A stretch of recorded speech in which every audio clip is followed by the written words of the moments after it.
Hi. Let's talk about Shang Chi.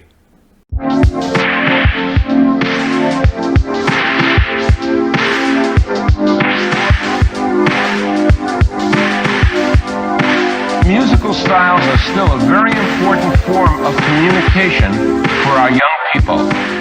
Hi, I'm Joe Feinstein. So for those of you who don't already know me and my guidelines for topic ideas for the channel, I made it a point when I first started that I wasn't going to cover major franchises like Harry Potter, Star Wars, and Lord of the Rings.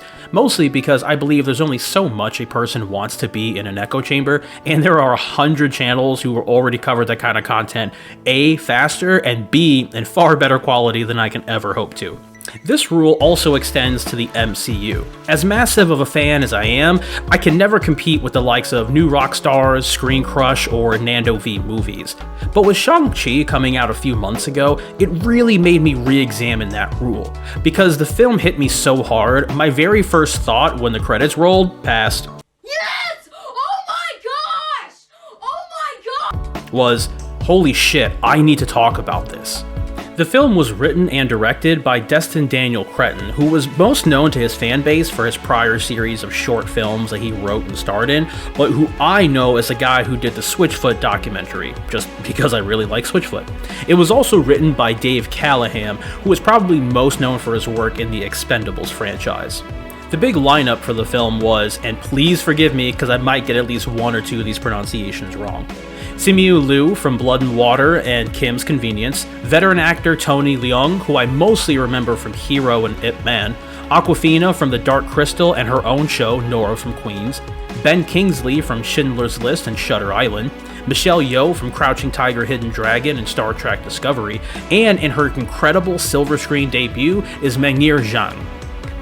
About 90% of what's come out about the film has been either in regards to the action set pieces or the greater MCU implications, so I want to avoid any of that and really hone in on what the story itself is really trying to tell us.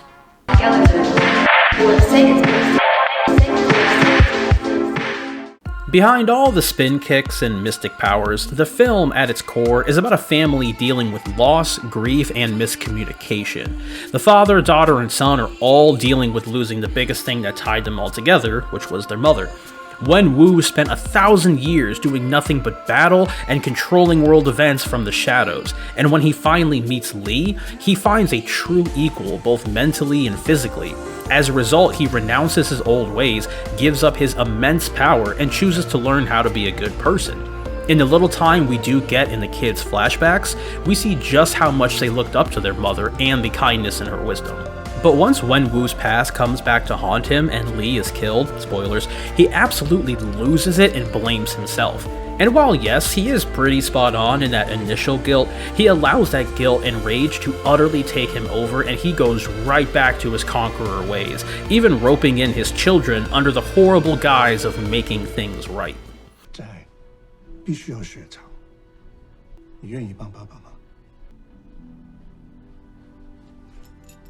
That level of grief he puts on his children is made even much more worse for Xialing. At the very least, the grief brought Wenwu and his son a little closer together in that they shared a desire for revenge. But one of the first things we learn from Xialing is, he said he couldn't look at me because I reminded him of her. She started by losing her mother, physically, then she has to deal with losing her father emotionally when he shuts her out. And then she loses Shang entirely when he runs away without bringing her or even trying to come back for her.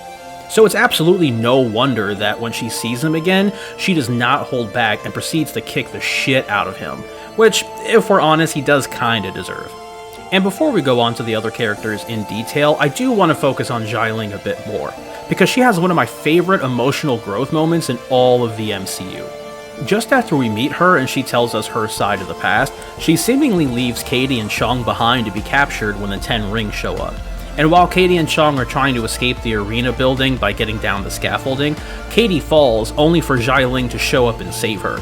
When Shang sees her, he says, to which she immediately replies, Past that, she's only ever helpful or quietly respectful to Shang and everyone else. In one fell swoop, she got the revenge on him that she had always wanted, but still knew enough that she couldn't leave both of them there to die or worse. Really does a lot to shed that persona she cultivated for herself. Obviously, we get the most time with Shang and how he feels about the whole situation. He loves his mom and misses her, he's angered and fears his dad and his destiny, and just in general, he's kind of unsure about his place in the world past wanting to be left alone. So let's take a little deeper look at his dad, Wenwu. As I mentioned, he spent the past 1,000 years amassing power with the help of the 10 rings he found, and after all that time, he meets somebody who's able to help him let go of his past, and even going on to have a family and a normal life. They do movie nights, they play dance games together, and they tend to their garden. It's a kind of quiet he hadn't experienced in hundreds and hundreds of years. So when he comes home to find his wife dead as a result of his past, he's unable to control himself and puts all of the blame and grief on himself. In that moment of choosing to put the rings on, he no longer sees his son grieving over the mother's body. He can only see the mother's body.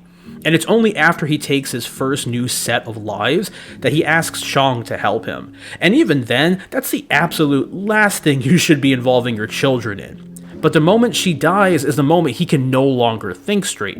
He finally had something worth really living for, and he lost it because of his own mistakes. It makes all the more sense that when the Dweller in Darkness is calling to him in his wife's voice, that he fully falls over the edge. Any real hope that he would one day wake up and realize that what he's doing is wrong is dashed when he thinks that there's an actual second chance at getting her back.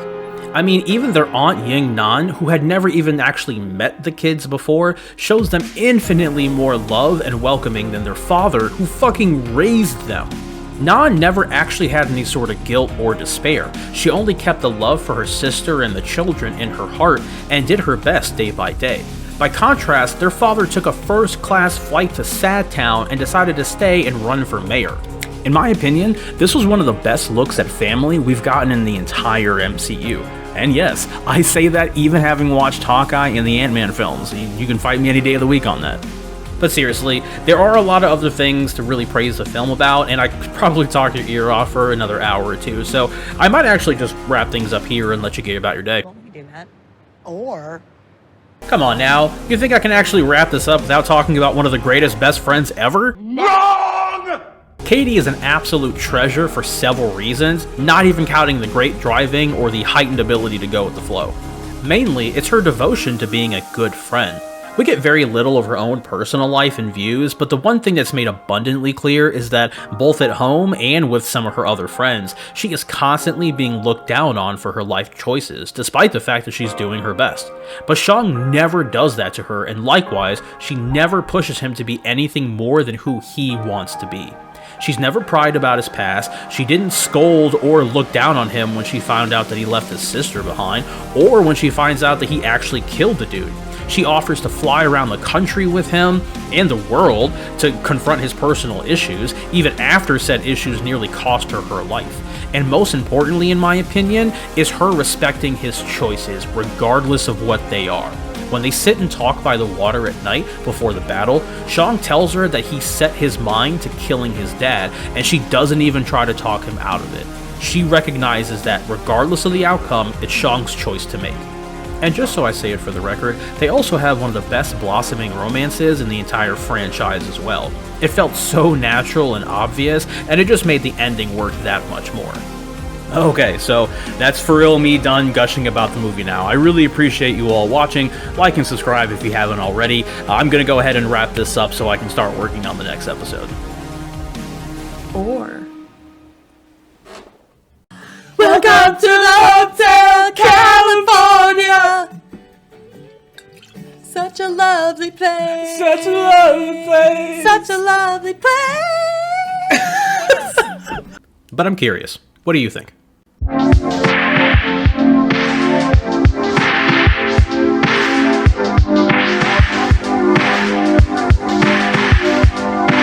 Musical styles are still a very important form of communication for our young people.